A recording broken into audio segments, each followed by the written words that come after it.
All right, Central Texas sports fans, welcome back to another American-Statesman webcast. We have about 10 days left before Christmas time, and you know what that means. It's time for ugly Christmas sweaters and state championship football games this week. Last week we had a lot of teams fall. We had 5 Central Texas teams fall in the semifinals, but one team did emerge. It's no surprise Lake Travis is going to be playing in another state championship game. They'll be playing Longview on Saturday at Floyd Casey Stadium up in Waco. Rick, what are you expecting out of this game? Well, first of all, I got to see Lake Travis this weekend in College Station. They put 56 points on the board against a very good Friendswood team, by the way. Yeah. And it could have been more, but they took them out. They took the best players out, Garrett Gilbert, in the fourth quarter.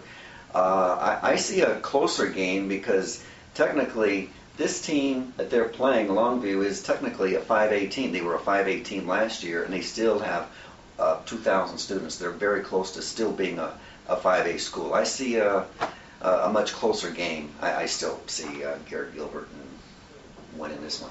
Yeah, not only were they a 5A team last year, they were a 5A team that reached the quarterfinals. Actually lost to Pflugerville last year in the quarterfinals at a game that I do believe was up in, I think it was actually in Waco. It was Waco. Waco ISD Stadium. So Waco has not been very good to Longview the past couple of years, but we'll see if that trend continues. I think Longview does have a chance. They need a couple things to happen, namely maybe Garrett Gilbert coming down with food poisoning and the Lake Travis bus driver being a Longview alum, maybe getting them lost or something. But I just don't see Lake Travis losing this week.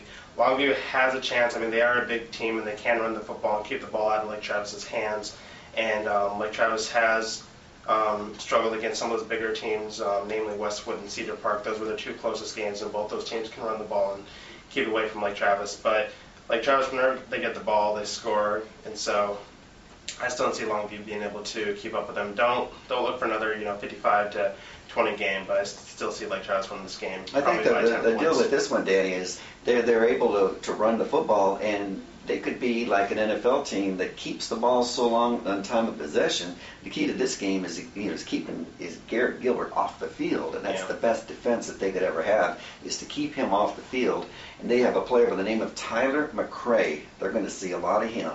He's had 1,600 yards running this year, and they run the football about 75% of the time. The strange thing about their game last week against Denton Geyer is they passed for 280 yards, which is by far the most that they'd ever passed for. 150 was their previous high. So Aaron Johnson is a decent quarterback. He proved it last week. But this is going to be a hard running team, and if time of possession it favors the opponent, Longview, then it could be a closer game.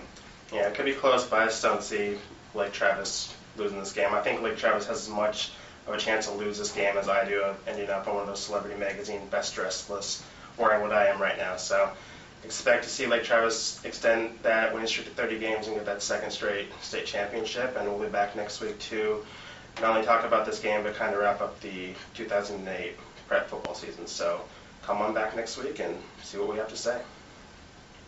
Ugly sweater. It is hideous.